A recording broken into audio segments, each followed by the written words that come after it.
the first few days, there was a division. I had a hard time adjusting from Iran to Sando. Like half the class was from San Lorenzo and the other half was from Heran. I mean, I just somehow fit in. We clicked. Yeah. It was a good merger. I didn't have a problem, but I stuck to my old friends from Sando. We met our good friends in San Lorenzo.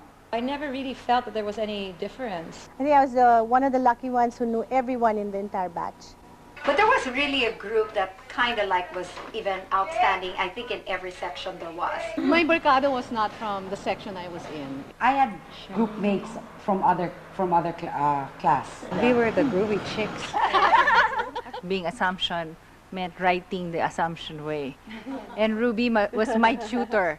Oh, you gotta make it sharper, sharper. You know? People immediately made me feel at home. They were more curious than friendly, I would think. Especially, I had a different color hair. My first year in Assumption, which was sophomore year, was a little difficult for me because to start with, they ran out of the Assumption plaid.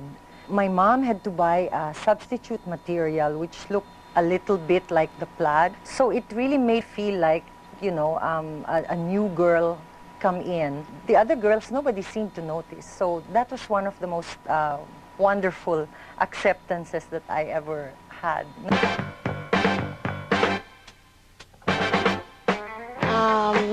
Where would we hang out? Near the canteen. In the classroom. Empty space. Near the clinic. Canteen din tayo, no? Outside of the biology lab.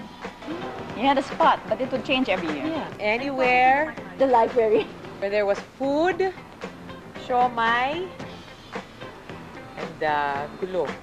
That's right. And Assumption tart. Hardcore. We would always hang out in Kata's house. And my mom would make paluto, one big wok like that of sinangag. And all the tuyo would be ready Shredded and na, shredded shredded. na. And Nakasawsaw sa suka. Remember, we would open the dividers. We used to close the doors, and then we would move all the desks and put on the tape, dance boogie, learn the hustle. Pretty much just books and going to school and listening in class.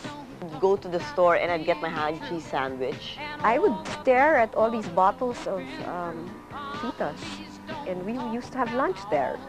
Remember the ABR room? Oh boy, did I not enjoy being in the ABR room.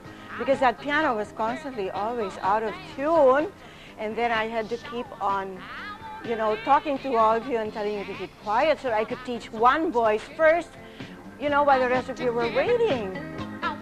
Trends. I started wearing long skirts and short blouses. The bang pants. And basic laban na colors of bang. Jeans came in. Right. And low socks. Rolling of the socks. Yeah, that's right. It was the flip, you know, the Farrah Fawcett look. That was like, that was her. And she always had a roller brush. The best friends through and through. Still together. Still together, 25 years later, still together.